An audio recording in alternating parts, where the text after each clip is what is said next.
Assalamualaikum warahmatullahi wabarakatuh. Halo teman-teman Teknik Industri Unisba, perkenalkan saya Reka Yudhistira dari Asisten Praktikum Terintegrasi 2020. Pada kesempatan kali ini, sesuai dengan judul Modul 7 Sistem Produksi Perakitan, kalian akan dibawa untuk melihat dan melakukan proses produksi perakitan yang dikhususkan pada stasiun kerja perakitan. Tujuannya adalah untuk mengetahui apakah aliran yang digunakan sudah optimal atau belum.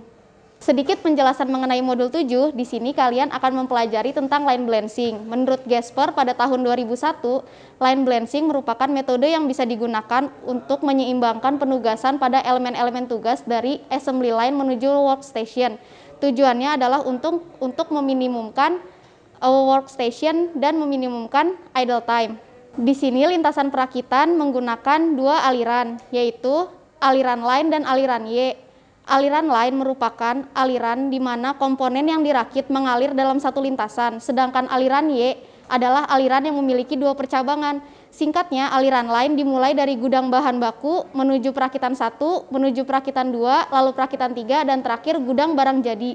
Sedangkan aliran Y berawal dari gudang bahan baku, lalu melewati dua percabangan yaitu perakitan 1 dan perakitan 2, diteruskan pada perakitan 3, lalu berakhir di gudang barang jadi.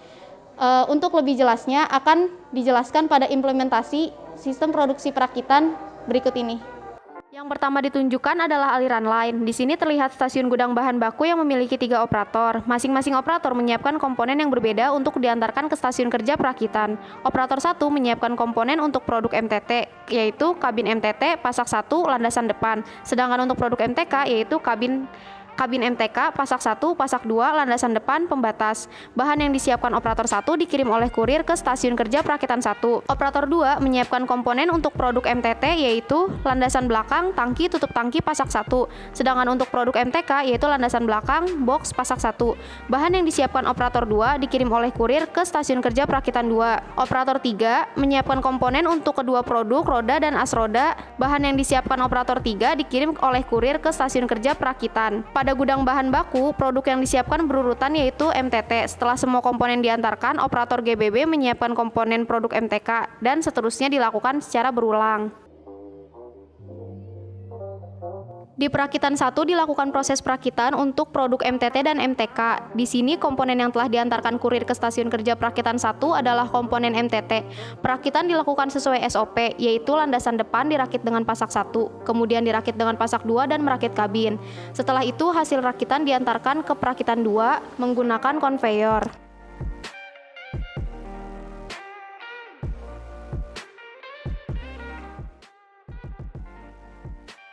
Setelah hasil perakitan dari stasiun kerja perakitan 1 sampai, perakitan 2 menerima hasil rakitan dan menerima komponen yang diantarkan kurir dari gudang bahan baku.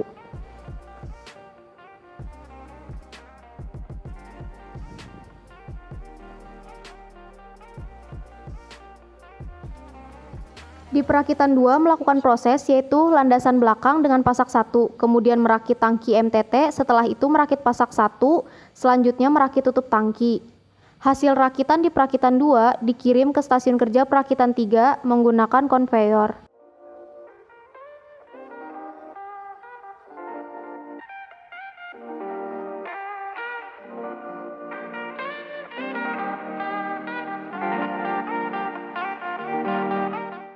Perakitan 3 menerima hasil rakitan dari stasiun kerja perakitan 2 dan menerima komponen yang diantarkan kurir dari gudang bahan baku. Di perakitan 3 dilakukan proses yaitu merakit roda dan as roda ke hasil rakitan dari stasiun kerja perakitan 2.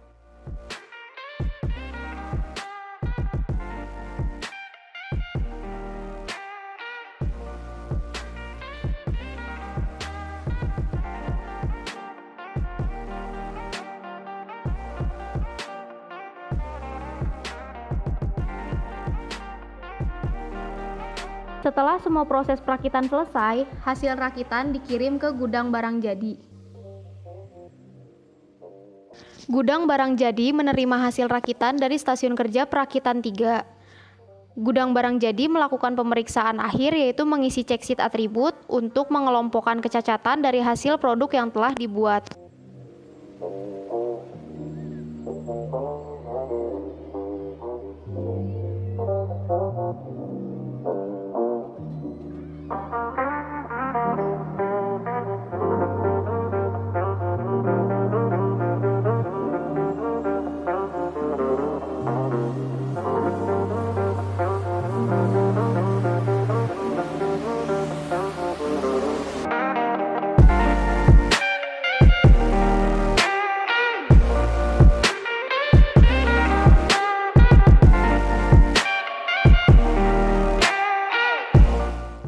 Selanjutnya, kita melihat aliran Y dari proses perakitan.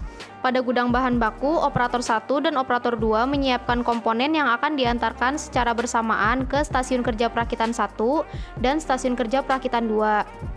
Pada aliran Y, proses pada stasiun kerja perakitan 1 dan stasiun kerja perakitan 2 dilakukan secara bersamaan. Berbeda dengan aliran lain, hasil rakitan dari stasiun kerja perakitan 1 tidak dikirim ke stasiun kerja perakitan 2, melainkan langsung dikirim ke stasiun kerja perakitan 3. Begitu pula dengan stasiun kerja perakitan 2. Hasil rakitannya langsung dikirim ke stasiun kerja perakitan 3 dengan menggunakan konveyor.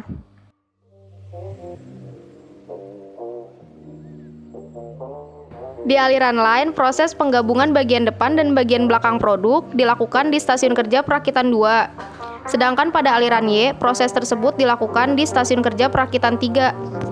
Oleh karena itu, proses pertama pada stasiun kerja perakitan 3 yaitu merakit bagian depan dan belakang produk. Setelah itu baru merakit roda dan as roda sesuai dengan SOP.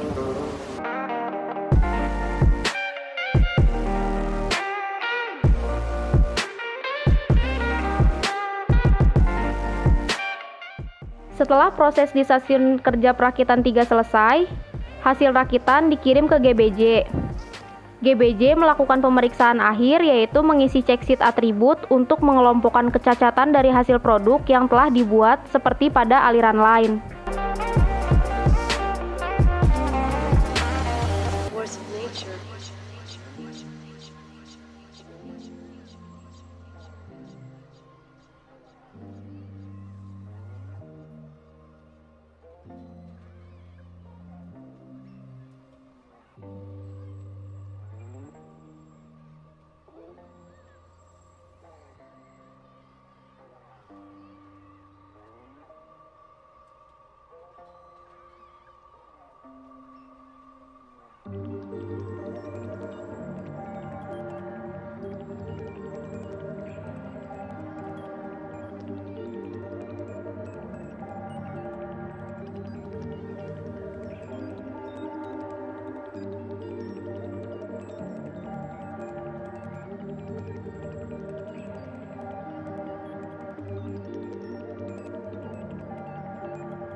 Bagaimana teman-teman dengan video implementasi sistem produksi perakitannya? Saya harap kalian dapat memahami video tersebut. Mengapa kita menggunakan dua aliran? Selain untuk memahami materi line balancing, agar kalian memahami juga bahwa aliran memiliki banyak jenis dan tidak selalu melewati urutan atau aliran yang sama atau flow shop. Selain itu, agar kalian mengetahui aliran mana yang memiliki nilai efisiensi tertinggi. Sebagai penutup, terima kasih kepada praktikan sudah bertahan sampai modul 7. Tetap semangat, sehat selalu. Kurang lebihnya mohon maaf bila ada kata-kata yang salah. Wassalamualaikum warahmatullahi wabarakatuh.